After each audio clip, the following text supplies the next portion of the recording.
Bienvenidos a un nuevo capítulo de La Gran Renuncia. Nuestro invitado de hoy es João Mendes. Es cofundador de la Asociación de Nómadas Digitales de Portugal, que tiene como objetivo ayudar a estructurar y promover a Portugal para los nómadas digitales.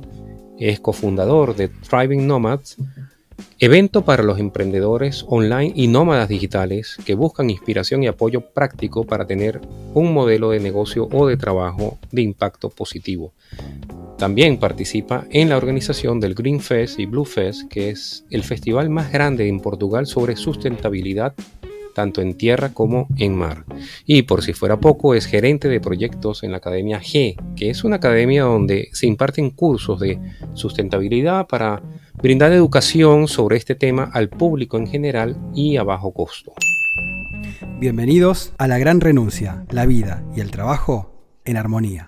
João, bienvenido y gracias por aceptar nuestra invitación. No, gracias, yo, un placer estar aquí. Bien, y la verdad es que compartiste muchos proyectos, pero nada lo hago solo, ¿eh? Tengo la suerte de hacerlo con mucha gente y se me permite también hacer más cosas, ¿no? Claro. Perfecto, João. Portugal se está consolidando como una oferta importante para los nómadas digitales y los trabajadores remotos. ¿Cuál dirías son las razones de este movimiento? Bueno, aparte de tener muy de cerca el famoso vino Oporto. Eso claro que ayuda, pero sí, la verdad es que es muy interesante este movimiento que ha pasado, porque yo comparto un poco mi historia también. Yo salí de Portugal en 2010 y empecé a viajar por el mundo ahí, quería hacer un camino y todo, y nadie conocía Portugal. Yo se hablaba de Portugal, empezaba una provincia de España, ¿qué se hace ahí? Hasta que yo decía Eusebio, Cristiano Ronaldo, Figo, la gente, sí, Portugal, nadie lo conocía. Este fue los primeros 5 o 6 años de mí viajando. Después, y ya vamos a hablar un poquito de las razones, yo empecé a decir, no, soy de Portugal, y tenía gente diciendo, sí, ya viví ahí medio año. Sí, estoy esperando mi pasaporte de portugués. Sí. Yo, ¿pero qué pasa? Ahora toda la gente no solo conoce, pero quiere ir ahí. Entonces, bien, me involucré mucho con el movimiento de teletrabajo y nómada y entendí el porqué de esto que está pasando, ¿no? Hay algunas cosas que coincidieron, ¿no? Hubo un movimiento fuerte de nómada digital de trabajadores al sudeste asiático, que después la gente también se empezó a buscar más opciones y más cerca de Europa, porque Europa tiene la time zone cierta para trabajar, porque si trabajas con Estados Unidos o trabajas con Asia, Europa es el mejor punto para estar. Entonces, por trabajo, ya empezó ahí un poco la tentación de estar más cerca.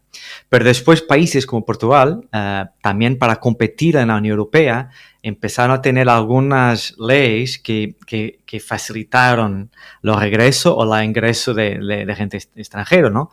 Desde 2011, si estoy acordado, que Portugal tiene una ley que si tú vienes para Portugal y si nunca viviste ahí en los últimos 5 años, entonces para portugués también da para regresar, pero cualquier extranjero, durante 10 años tienes una bonificación gigante de tus impuestos, pero muy grande. Y además de eso también encima el llamado Visto Gold, que se va hasta Portugal y se compra una casa, tienes el pasaporte, más o menos así. Entonces, encima también los invertimentos que Portugal hizo de turismo, que ha ganado los últimos 5 años todos los premios Grammys y todo lo que hay de turismo por ahí fuera. Entonces, se analiza todas estas camadas, los crecimientos de remoto, el Web Summit, que ahora se va a venir a Portugal, y bueno, Summit, como sabes, es el momento los más grandes del mundo de startups y de... Entonces, todo eso, una receta perfecta para que Portugal atraese tanta gente en poco tiempo. Y Portugal, y un poco también en España, también la hizo un poco ese camino, también tiene unas leyes parecidas, ahora también he visto nómada como Portugal también tiene. Entonces, como que Portugal y la Península Ibérica se tornara en un centro de gravedad fortísimo de teletrabajo. Pero esto se pasó en 4 o 5 años, ni tanto, porque como me decía, 4 o 5 años atrás, nadie sabía dónde era Portugal. Entonces fue una transformación gigante de todas estas cosas juntas y otras más. João, ¿cómo comenzaste a relacionarte con el mundo del trabajo remoto y de los nómadas digitales? Bien, entonces yo fui nómada no digital o nómada offline por 6 años, porque como dices, salí de Portugal en 2010 y no intenté trabajar online, intenté hacer trabajo, yo soy ingeniero de profesión, pero sabía que trabajar sí, más continuamente como ingeniero no era muy fácil, entonces fui a Londres unos meses, hice un curso de bartending, de camarero, para hacer cócteles, donde empecé a viajar fui para Caribe también, trabajar ahí, después me fui a Brasil, bien, siempre trabajando offline, digo en lo local, ¿no? Trabajar local. Y cuando estaba en Brasil, en 2000... Perdón, Joao, ¿te puedo hacer una pregunta? Claro. Vos estudiaste para bartender, para dedicarte al nomadismo digital. O sea, ese fue el incentivo. No, bartending para dedicar a un no digital. Porque en ese momento yo no tenía ni idea que había tantas profesiones digitales. Para mí no estaba pensando en eso. Yo fui ingeniero y bueno, que puedo buscar como trabajo para viajar. Típicamente es camarero o das clases de inglés. Claro. Yo en Inglaterra también aprendí a dar clases de inglés y entonces en Brasil de clases de inglés, en Caribe fui camarero. Y hice mucho dinero ahí, seguí viajando. En Brasil, clases de inglés, pero todo offline. Pero cuando estaba viviendo en Brasil, conocí a un chico que era nómada digital y ¿sabe por qué no hace lo mismo, pero digital? La verdad es que yo en Brasil, para tener una autorización para trabajar ahí, tardé un montón de tiempo. Para buscar trabajo, un montón de tiempo. Y entonces, bien, digital me soluciona el problema. Puedo seguir viajando y no tengo que me preocupar buscando trabajo y la autorización para trabajar. Es un rollo muy grande para algo que solo quiero hacer por unos meses. Entonces, bien, intentaré entonces. Y ahí me convertí en profesor de inglés online. Fue mi primer trabajo, buscando en escuelas en China, la otra escuela fue en Vietnam. Y hay un montón de gente también de sudeste asiático que quiere aprender inglés y lo mismo también en Sudamérica. Entonces fue muy fácil buscar opciones de trabajo online dando clases de inglés. Entonces ahí fue mi transición, 2016-2017. Y ahí me convertí de nómada offline para nómada online. La transición. ¿Y qué cambió en tu vida, digamos, la incursión en este nuevo mundo del nomadismo digital? Sí, la verdad es que... ¿Cómo lo sentiste? La verdad es como se dice en ciencia, ¿no? Los grados de libertad. Entonces, para tu vida tienes tus decisiones, tu vida, tu movimentación, a dos cosas muy importantes, ¿no? Tu familia y tu trabajo. Son las dos tus decisiones. Donde vas a vivir, no puedes olvidar de familia, amigos, claro, cerca, y no puedes olvidar de estos temas. Tienes que decidir. Puedes quebrar con trabajo, puedes quebrar con la familia, pero siempre tienes que considerar los dos. Si lo quitas, lo trabajo, tus decisiones se quedan un poquito más sencillas. No es que, claro, la familia se mantiene y yo incluso vivo siempre medio en Portugal, medio donde estoy, pero es más fácil. Entonces, eso es lo que sientes, es una leveza, una libertad mayor de tomar tus decisiones. Y la realidad, yo tengo ahí una analogía muy interesante que no es mía, es de un amigo, siempre lo comparto, Daniel, esta fue tu analogía, pero lo mundo es como una jaulita, ¿no? La gente vivimos en jaulas, un poquito, ¿vale? En nuestra vida, que tenemos nuestras restricciones. Y el trabajo remoto es la jaula se abre. Pero el pajarito no está acostumbrado a volar porque está siempre en la jaula. Entonces, tarda un tiempo, algunos no lo hacen, pero tarda un tiempo hasta entender que tiene la libertad. Entonces, cuando quitas la cuestión del trabajo, que se puede ser que es online, tú entiendes que tienes más libertad. Y entonces, o te quedas o entonces empiezas a explorar. Y la exploración es una sensación increíble porque tú puedes decidir por dónde va. Y después puedes decidir, bien, quiero ir lo que sea, porque mucha gente va por ahí o porque haya más fiesta o quizá me encanta la salsa y me quiero ir a Colombia o a Sudamérica a aprender, o por ejemplo para mí me encantaría conocer un poquito más de budismo, entonces me fui a Tailandia y Sudeste Asiático porque tenía también ese interés y también mucha gente estaba viviendo. Entonces es como ves el mundo como una universidad de opciones para aprender, para disfrutar, y ese es un cambio gigante, porque quitaste una de las dos cosas que te mantienen en una ubicación. Sí, qué interesante eso que comentas de la percepción de la libertad, porque de verdad como que te abrieron la puerta, pero no sabes qué hacerla con esa libertad, y es un proceso, ¿no? Y lo que comentas de nómada no digital es totalmente cierto. Yo me recuerdo también en mi época que se buscaban esos trabajos de chef, por ejemplo, ser chef en un barco. Podías viajar. Lo busqué también. Y barman típico, o sea, barman no necesitas mucho hablar, ¿no? Si ya sabes los cócteles y una que otra palabra para acompañar a aquel que está tomando también sirve muchísimo, y entraste después en la parte esa digital. Y una de las cosas que noté que tú comentas en un blog, en una parte leí que dices, los nómadas digitales no viajan para países, sino viajan a comunidades, ¿no? Es interesante. Cuéntame un poco sobre eso. Sí, tu tendencia es buscar la gente con quien te conectas, ¿no? Y en cuestión de estilo de vida, los nómadas son un estilo de vida, el nomadismo es un estilo de vida. Es gente que normalmente que puede viajar y que puede viajar y que mañana puede decir, ven, vamos juntos a un punto.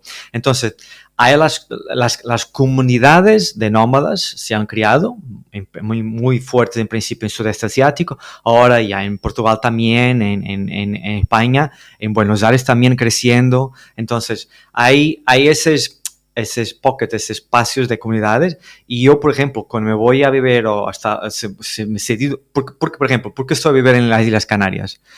Porque aquí había una comunidad muy grande de nómadas digitales. Y yo no me interesa tanto ir por un local donde soy el único nómada y que no entiende mi estilo de vida y me miro, no tiene, por ejemplo, disponibilidad por el día porque tiene que trabajar en su trabajo que tiene con su oficina, todo el respeto, nada en contrario, pero no es compatible los estilos de vida y la oportunidad que tengo de viajar me dan más opciones. Y entonces lo nómada normalmente va donde otros nómadas están viviendo, no porque tienen la montaña o tienen la experiencia. Eso, bien, la montaña, la playa, lo podemos tener en cualquier punto, ¿no? Es muy interesante cuando hablo con gente de turismo, porque vamos a promover nuestra playa. ¿Qué importa? No hay esa playa, 500.000 a 50 en Europa, a 1.000 en el mundo y montaña. No es por ahí, tiene que ser con las personas, las comunidades, las culturas, y en este momento con las comunidades de nómadas. Entonces, cuando hablamos con destinos, y hablaste, por ejemplo, de nómadas digitales, del proyecto en Portugal, nuestro objetivo con la creación de la Asociación de Nómadas Digital de Portugal es precisamente ayudar al país a que la gente no se quede solamente en Lisboa, porque Lisboa está llena, no es necesario más gente, pero queremos trabajar con el pequeño pueblo para que la gente que se va a Portugal va a vivir en ese pequeño pueblo y no en la gran ciudad. Pero para hacer eso, tengo que empezar una comunidad ahí. Tenemos que tener la fuerza de los grupos que tenemos y mi socio también, para que alguna gente va para ahí primero, para que después sea atractivo. Porque si digo, vamos a compartir que este pueblo tiene la montaña, no va por ahí. Va por personas. Tenemos la libertad, entonces vamos para donde hay personas que nos interesan estar juntos. Claro, la experiencia también es importante, pero no es el principal. La comunidad siempre. Claro, porque después está la tentación del nómada digital de juntarse como en guetos, ¿no? Y no relacionarse con la comunidad. Total. ¿Cómo lo ves, Joao? Veo como un gran problema, veo como eso lo pasa, es lo mismo que una cultura que se va y tiene Chinatown y es lo mismo concepto, ¿no? Quería su propio gueto y no se quiere mezclar. Esa es la cosa que yo trabajo muy contra, y las Thriving Nomads que hablaste antes, para mí es muy importante, por lo menos estoy en un local que me recibe, ¿no? Que me está dando condiciones para vivir, que dar a alguien troca también, en cambio, ¿no? Y por ejemplo, vamos a hacer un evento aquí en Canarias que se llama Feria de Teletrabajo. Es precisamente para que la gente local, universitarios, estudiantes universitarios o gente que está sin empleo, que va a esa feria, y vamos a tener teletrabajadores o nómadas locales y extranjeros para inspirar un poco, para que diga, pues, para que le informe a la gente que se puede también buscar trabajo sin salir de aquí, porque hay mucho poco empleo aquí en la isla. Me parece que Canarias tiene la tasa de empleo de joven más alto de Europa, porque aquí en la isla que no tiene tantas opciones y la gente o se va afuera o no tiene trabajo, pero con teletrabajo tienes una solución. Pero eso lo podemos dar nosotros que estamos aquí viviendo, ayudar a los locales a hacerlo. Porque si vivimos aquí nuestra vida tomándonos eso no es justo, ¿no? No es vivir en comunidad y conectando. Entonces, para mí lo hago siempre una mezcla, ¿no? Claro, quiero estar con mi comunidad en Nómadas, pero también quiero que mi comunidad también se mezcle y trae transferencia de conocimiento, de experiencia también local.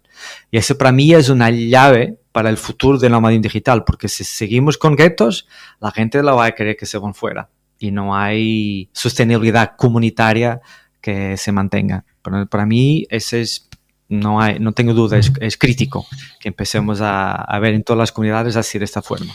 Sí, Joao, y lo que estabas comentando antes del cambio, vamos a decir, del sudeste asiático como lugar principal de los nómadas hacia Portugal, España, también es un tema también económico, ¿no? Portugal es bastante económico en relación a Europa y además que, bueno, producto de la dictadura se mantuvo como esa parte genuina, vamos a decir, no recuerdo el nombre del dictador, pero como que no... Sí, Salazar, exacto. No modificó mucho digamos, la arquitectura, no la modernizó y eso a su vez dejó ese atractivo, digamos, autóctono, típico de Portugal. Sí, verdad que Portugal, comparando con Europa, es un país más barato, pero tienes más baratos todavía. Tienes países que puedes vivir ahí en Europa con el visto europeo y todavía sigue venir también para Portugal. Entonces, hay a las dos razones. Sin duda que si vienes a Europa vas a evitar Alemania y Suecia y Dinamarca. Y vas a ver más en Portugal. También no olvidar que también está en sur, ¿no? El clima es muy importante, ¿no? Entonces, Portugal, España, Italia, Grecia y Croacia también tiene ventaja porque tiene un clima mejor que las otras partes, más caras y con peor clima, ¿no? Y la verdad es que no es que el sudeste asiático va a perder su enfoque, porque ¿cuál es el mercado sudeste asiático? Es lo más barato de todos. Entonces, si es un nómada que estás empezando tu trabajo, tu vida y tienes poco dinero por mes, vas a seguir para el sureste asiático porque ahí vives por 200 euros al mes y yo estuve ahí y sé los precios y no comes por menos de €1 por almuerzo y ahí no se va a competir, pero con el nomadismo solo va a crecer en números. La gente también se queda más madura, ¿no? Y los movimientos se queda más maduro, con más experiencia. Ahí va buscando más opciones, ¿no? Ya no necesita tanto de lo súper barato y va a ver, bien, ¿dónde puede tener una vida que es bueno para el trabajo también? Yo, por ejemplo, vivía ahí casi 3 años en el sureste asiático, pero necesitaba estar más cerca de mi familia. No con ellos, pero más cerca. Y eso son decisiones que ves los nómadas después de estar unos años en el asiático a volver más cerca, ¿no? Y ahí, ¿qué opciones tenemos? Por ejemplo, yo estoy ahí viviendo en el punto más caliente de Europa. Lo más tropical que puedo tener con mi pasaporte es aquí. Pronto, y aquí estoy. Entonces, estas islas europeas, Azores, Madeira de Portugal, Canarias de España, y también hay un movimiento con Cabo Verde, que no es Europa, pero tiene un acuerdo que se llama Macaronesia. Es una región que tiene un potencial gigante porque es europeo, precios europeos, pero clima bueno, ¿no? No es tropical, pero subtropical. Entonces sí, los centros de movimiento no es solo por los precios baratos de Portugal, pero sí que existe. Lisboa ya no tanto, pero los restos del país sí, pero también por otras condiciones. Sí, y Portugal específicamente, ¿qué ofrece al trabajador remoto en lo relacionado a la residencia? Tengo entendido que tiene como unas visas de trabajo. ¿Cómo funciona? Porque hablamos hace poco en un podcast sobre España y cómo sería la versión de permiso laboral para el trabajador remoto en Portugal. Sí, yo tengo visto, porque sabes que todo es muy nuevo, ¿no? Hay algunas dudas, pero tengo visto, en la semana pasada vi una comparativo de Portugal y España.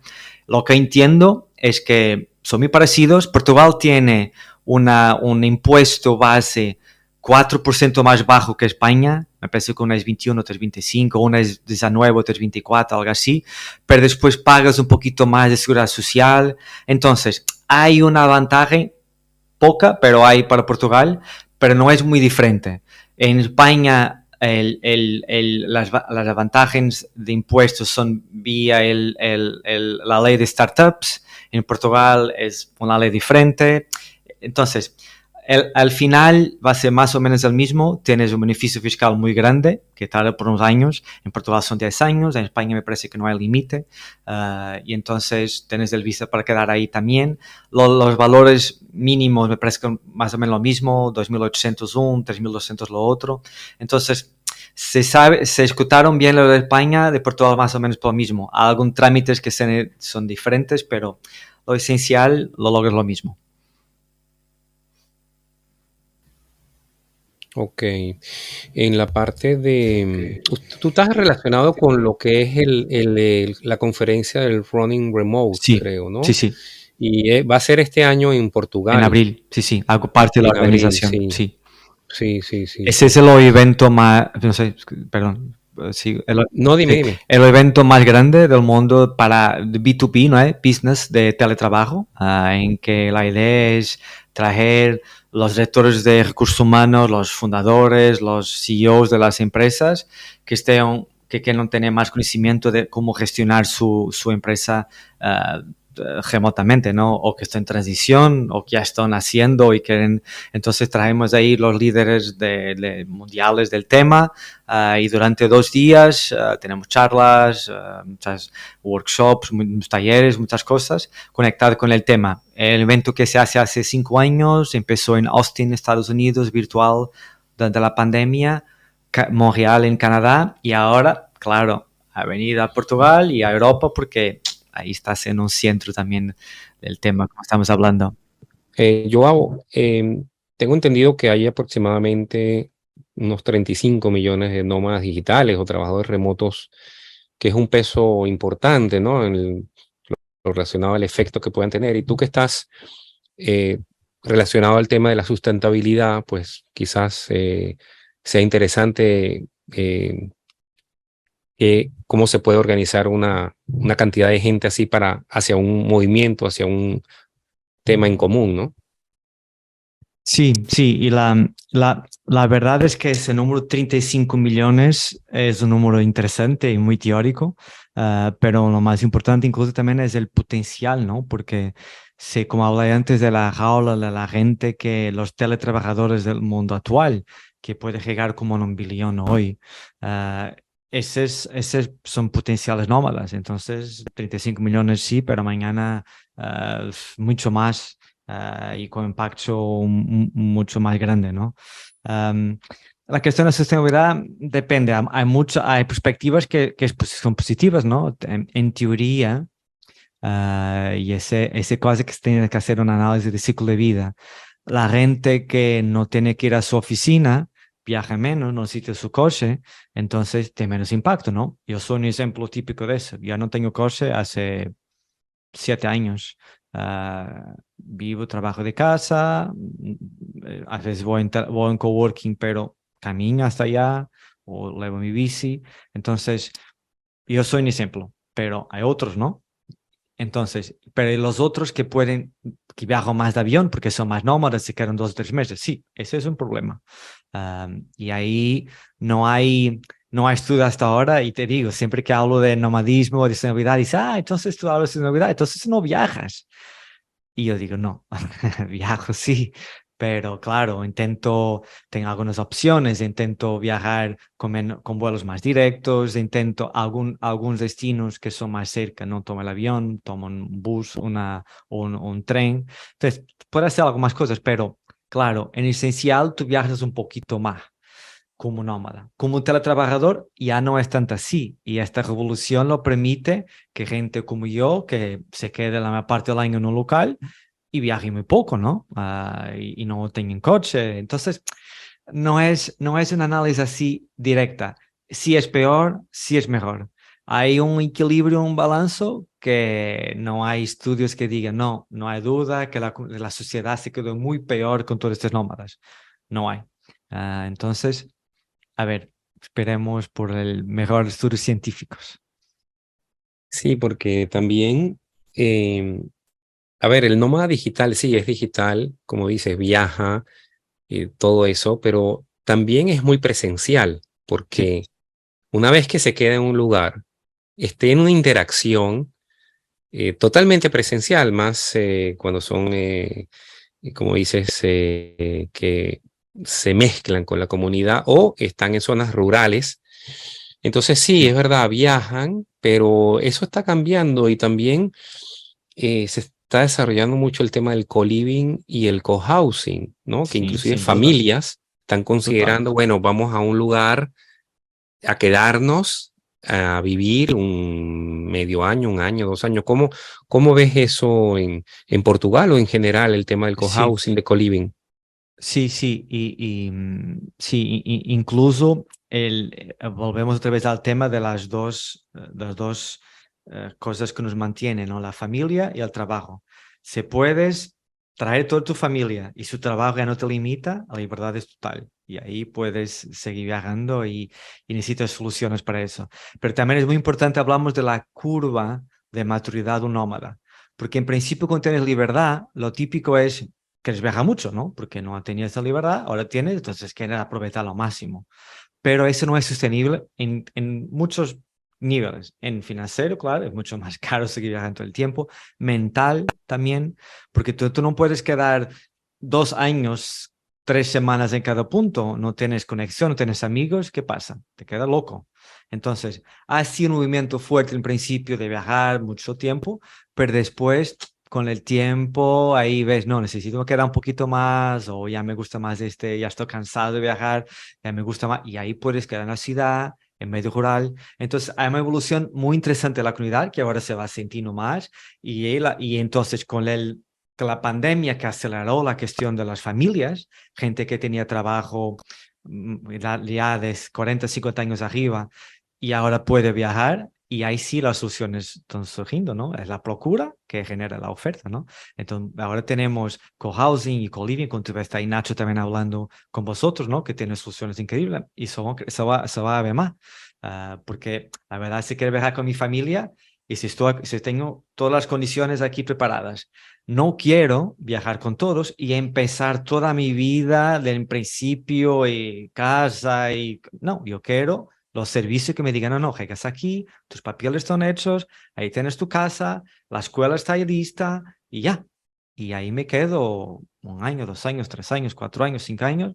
Me quiero quedar cambiar otra vez y ya. Entonces se ve que ya ofertas así. Hay una compañía que empezó en Portugal, se llama Borderless, que tiene un concepto de casa y escuela. Y es precisamente para familias, para que, imagina, tiene ahí un Borderless ahí no es Borderless, es Beyondless, no, Beyond. Tiene en Lisboa, tiene otro en Madrid, tiene otro en Bali.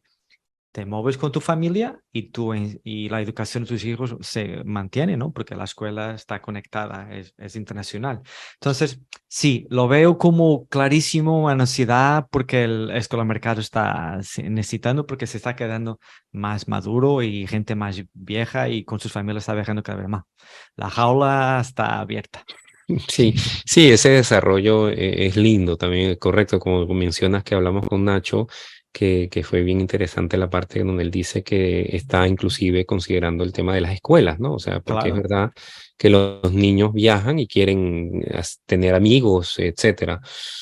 Sí, de verdad que todo eso está cambiando muy bien. Y yo preguntarte cuáles son los ejes de esta próxima Run and Remote que se viene. ¿Qué es lo que se está hablando ahora en términos de trabajo remoto? Sí, sí, son los retos casi tradicionales de una corporación que está en transición, que tiene que pensar. Una, claro, es la cultura. Siempre la duda, cómo mantiene la cultura o cómo tiene cultura en una empresa que está más remota de lo que antes, ¿no? Las herramientas de comunicación, de organización de información, porque la verdad es que muchas empresas piensan, ven, bueno, ahora soy remota, empezamos a hacer llamadas de Zoom y todo está hecho. No, hay que saber cómo organizar la información toda, cómo tener los procesos adaptados a ese sistema, porque la gente, y peor ainda, si estás trabajando híbridamente, que no te recomiendo o 100% personal o 100% remoto. Híbrido es lo peor porque tienes las dolores de cabeza de los dolores de retos de un estilo y de lo otro. Pero bien, si sigues híbrido, también cómo organizar tu vida y tus cosas, la cuestión de los retiros corporativos que están creciendo un montón, porque imagina, si tu compañía está toda remota y esa gente no se conoce, entonces lo que hacen es 1 o 2 veces más por año un retiro, un encuentro, para que la gente tenga un momento social y personal y después vuelven a su trabajo remoto. Entonces, esos son los retos típicos, y también vamos a hablar también de AI, claro, ¿no? De la inteligencia artificial, que te puede ayudar o complicar. Entonces, ahí son los retos típicos de quien gestiona una empresa y cómo solucionarlo, ¿no? Cómo vamos a tener ejemplos de gente que está haciendo eso mucho antes de la pandemia, hablando de cómo lo hicieron y cómo funciona, ¿no? Empresas que empezaron desde el primer día 100% remotas y que tiene centenas de personas.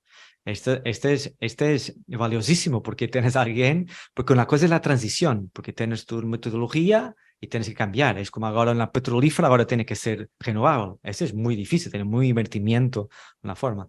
Pero si puedes aprender con quien está haciendo desde el principio y que funcionó, porque tiene suceso, ahí el valor es máximo. ¿Y cómo es la recepción de las empresas que participan de la Running Remote a las charlas o a las diferentes ofertas que tienen que ver con la transición hacia el trabajo remoto? ¿Vos ves un mundo empresarial abierto, cerrado en ese sentido? ¿O cómo lo ves?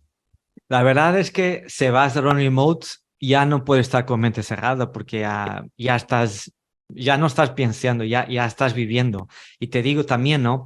Por eso también después de la pandemia hubo un poco un retroceso de teletrabajo, ¿no? Porque la gente, las empresas le intentaron, no, ahora queremos volver a como estaba antes, al principio, y no, queremos estar en oficina, ojos en los ojos.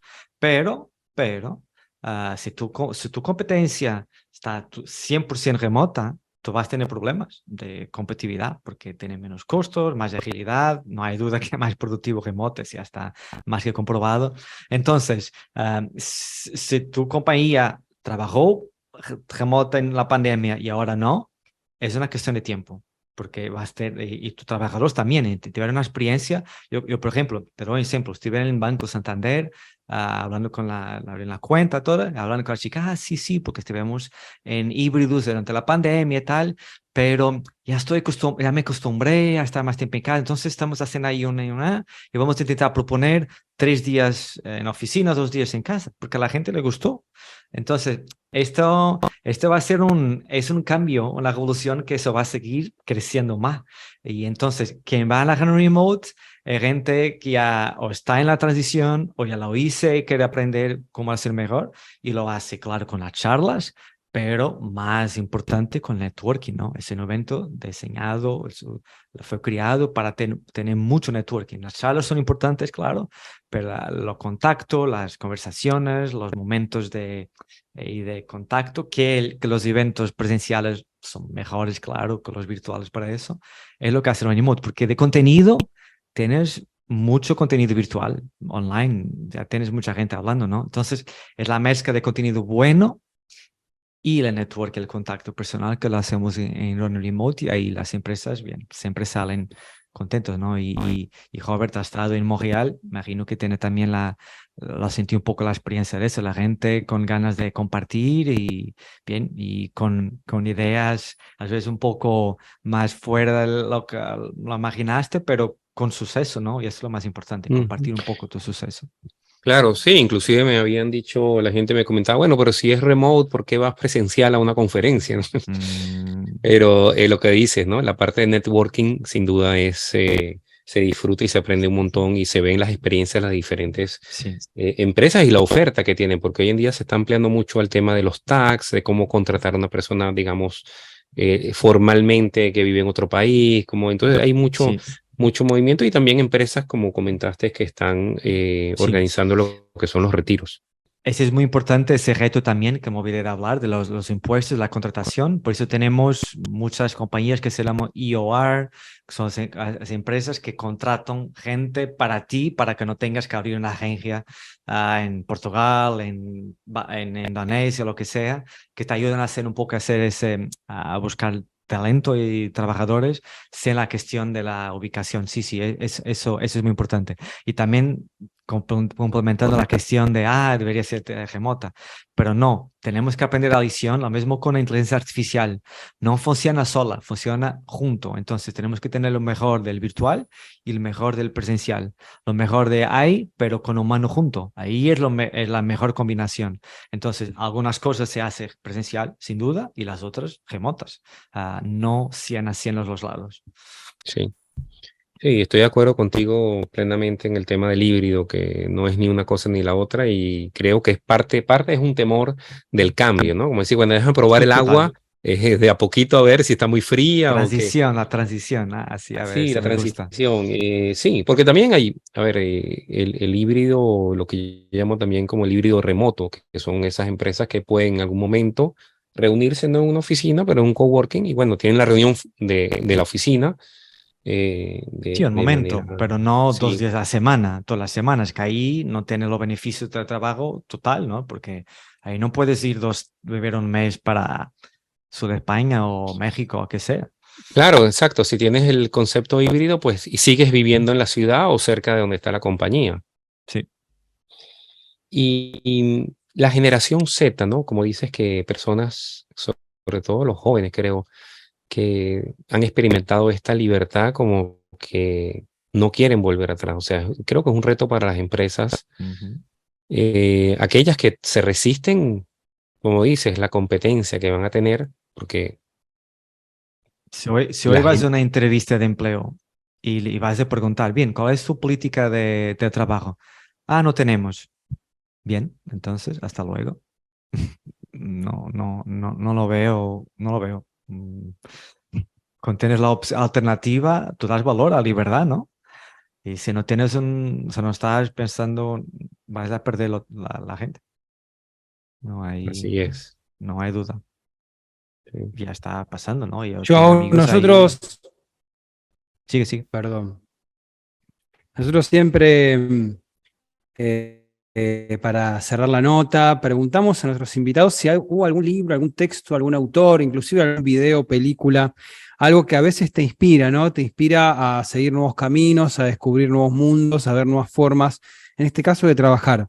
En tu caso, ¿hubo alguien, algo, algún autor, algo que ahora recuerdes que te impactó y que decís, está bueno ver esto, está bueno escuchar esto, está bueno leer esto?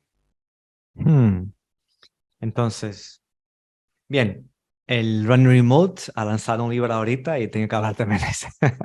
Sí, de Liam Martin, que es el fundador, ha lanzado su libro. Pero lo que me inspiró antes, en el pasado, fue un libro de viaje, pero un libro de viaje sin fecha de término. Ah, y por eso en 2010 decidí salir de Portugal y viajar sin fecha de terminar. Y es un libro de un escritor portugués, conocido en Portugal, no sé si está traducido. Y la forma de viajar fue la forma que me inspiró para seguir viajando, y después descubrir la opción digital para seguir lo mismo, ¿no?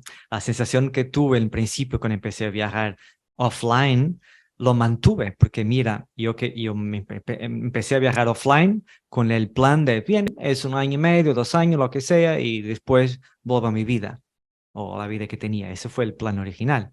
Pero después me encantó tanto y dije, no, pero me quiero quedar así viajando, me quiero quedar así. Y entonces el digital me permitió hacer ese cambio. Y eso lo siento hoy. Hoy estoy aquí viviendo, quizá me queda aquí 5, 10, 15 años, pero sé que mañana, a cualquier momento, me puedo seguir viajando. Entonces, siempre digo, una vez nómada, para siempre nómada en tu corazón. Y ese fue el libro, un libro de viaje, un libro de verdad, un libro que te hace mirar un poco el mundo y sentir un poco eh, como universidad, como dice antes.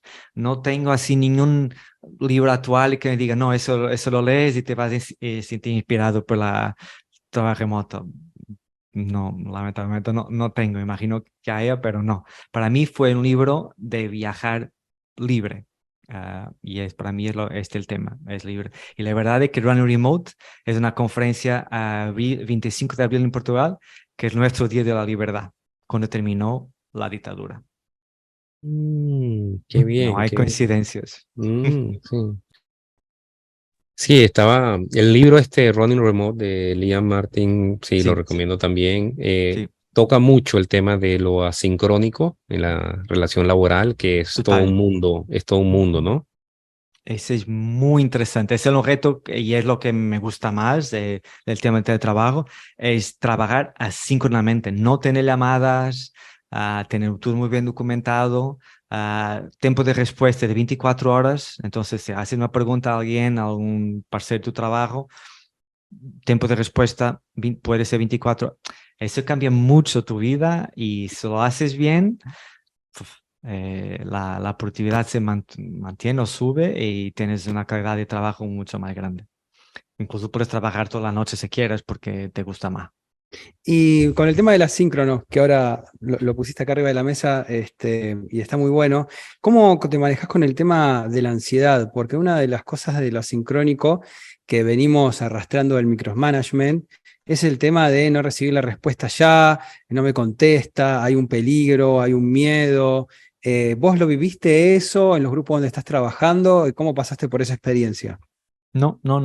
Hay siempre un canal de emergencia, vamos a decir así, un WhatsApp, la mala, siempre lo puedes hacer, pero 99% del tiempo no necesitas eso y lo vives, lo adaptas. Es como una cuestión cultural y la verdad es que, mira, si tú te gusta y lo tienes, también lo quieres por los otros, la verdad, aceptas, ¿no? Entonces, como te digo, es una cuestión de organización. Si la empresa te dice, y cuando empecé en Remote, me dijeron, wow, no escribas tenemos un Slack, un chat, no escribas, hi, persona, eso no importa, porque no va a esperar que la respuesta. Escribe lo que quieres, directo, y cuando pueden te contestan. Y esto fue la primera cosa que me hicieron cuando entré en un remote. Decía, vale, perfecto. No, aquí no hay conversación, lo que necesitas, espera, y te acostumbras. Con todo bien planeado, bien organizado, como te dice, la estructura, la documentación bien hecha, perfecto. La ansiedad lo aprendes a no tener porque si lo está bien hecho, no necesitas. Por lo menos es la experiencia que tengo.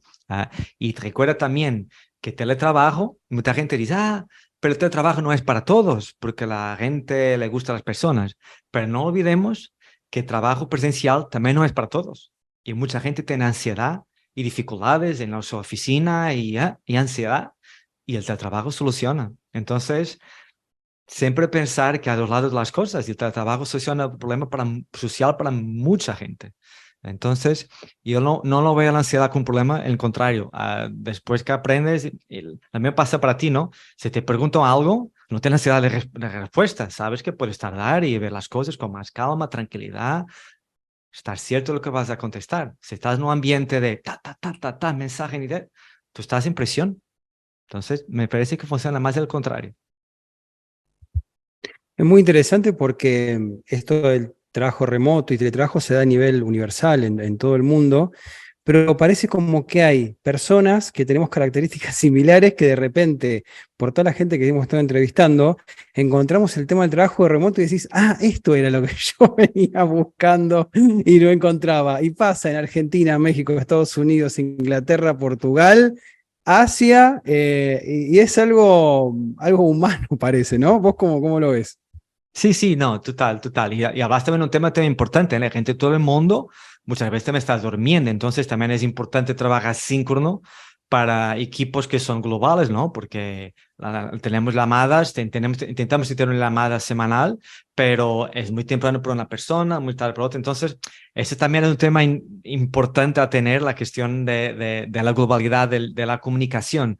Para mí, ainda es más importante la cuestión asíncrona por eso, ¿no? Y claro, y al final del día todos somos humanos y personas y claro, y vamos a ahora encontrar todos juntos, o a encontrar personas personalmente ahí en Remote, que nunca la encontré antes, y ya estamos trabajando casi hace un año. Yo tuve con Gonzalo Ol, ya tuve una empresa junto con él y nunca lo había conocido hasta un año y medio después. Entonces, es un mundo nuevo. La verdad es esa. Y la confianza también se obtiene virtualmente, mirando ojos en los ojos por meses y tú ves la persona que está ahí, ¿no? No es necesario tocarla. Para mí no lo veo así. Joao, si alguno de nuestros oyentes quiere contactar con vos, quiere tener más información, ¿a través de canales te puede contactar? Actualmente lo mejor es el LinkedIn, lo que estoy presente diariamente, trabajo por ahí y contesto siempre por ahí. Entonces, lo mejor ahí, sé que puede compartirme mi email a la de No Footprint Group, pero por LinkedIn está perfecto. Joao, muchísimas gracias por haber estado en este episodio de La Gran Renuncia. Ha sido muy, pero muy interesante la charla y seguramente nos vamos a ver, aunque sea virtualmente, en el Running Remote de abril. Es muy interesante para nosotros poder ver ahí qué se está cocinando. Muchísimas gracias. Gracias, yo, por la oportunidad y por compartir un poco también estas ideas y esta revolución que es súper entusiasmante y socialmente impactante también. Entonces, sí, gracias. Y escuchábamos en este episodio de La Gran Renuncia a Joao Méndez, quien es un nómada digital muy particular, porque participa también colabora con la Conferencia Mundial de Trabajo Remoto Running Remote. Ha sido un placer hablar con él porque abarcamos un montón de temas, un abanico muy grande, desde, por ejemplo, nomadismo digital y sustentabilidad, un tema que hasta el momento no habíamos tocado, luego cómo es el nomadismo digital en Portugal, hemos pasado por las capacidades para trabajar digitalmente y las demandas de las empresas para este tipo de trabajo. Realmente hablar con Joao ha ampliado la agenda de La Gran Renuncia y ha puesto nuevos temas sobre la mesa y ha sido muy, pero muy interesante, Roberto. Sí, y también su experiencia como nómada no digital, que también existió por un periodo, ¿no?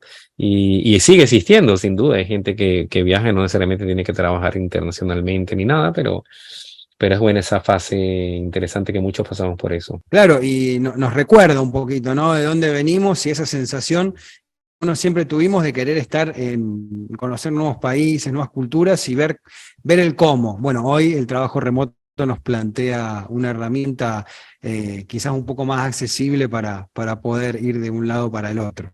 Hablamos también del trabajo asincrónico y sincrónico, que está dentro de lo que es el trabajo remoto y las diferentes características que esto conlleva y cómo actuar ante eso. Realmente hemos pasado por una charla muy, pero muy interesante con Joao, Robert. Y si vos trabajás remotamente o si trabajás en una empresa a distancia, o mismo si trabajás en una empresa presencial, que le gustaría meterse en lo que es el workation, o esos retiros, o ese tiempo en donde nos juntamos para vernos las caras, para crear nuevas cosas, para conectarnos desde otro lugar, te invito a meterte en workationplanet.co. Workation con K, workationplanet.co. Ahí vas a poder ver las diferentes propuestas que tenemos en Córdoba y en Argentina para tu empresa, para todos los equipos, tanto nómadas digitales como remotos, que quieran tomarse un tiempo, un retiro en otro lugar para compartir actividades, sobre todo en un entorno natural como tenemos acá en Córdoba, Argentina. Ríos, lagos, sierras, muchas actividades y también con conexión con los productores locales. Hay mucho productor local, mucho trabajo muy interesante se realiza en la zona en donde está Workation Planet y por eso donde trabajamos, por eso te invitamos a meterte en la página workationplanet.co. Si querés saber un poquito más, también te invitamos a las redes sociales Workation Planet. Nos encontrás en LinkedIn, en YouTube, en Instagram y en Facebook. Ahí encontrás a la gente de Workation Planet para tener tu vida y el trabajo en armonía. Ahora sí, esto ha sido La Gran Renuncia. Muchísimas gracias por haber estado con nosotros. Para comunicarse con este podcast lo puede hacer a través de nuestro mail podcastlagranrenuncia@gmail.com. Muchísimas gracias y nos encontramos en el episodio que viene. Escuchaste La Gran Renuncia, un podcast producido por Roberto Schlesinger y Cristian Curto. Si te gustó, hace clic en el botón seguir y nos vemos en el próximo episodio.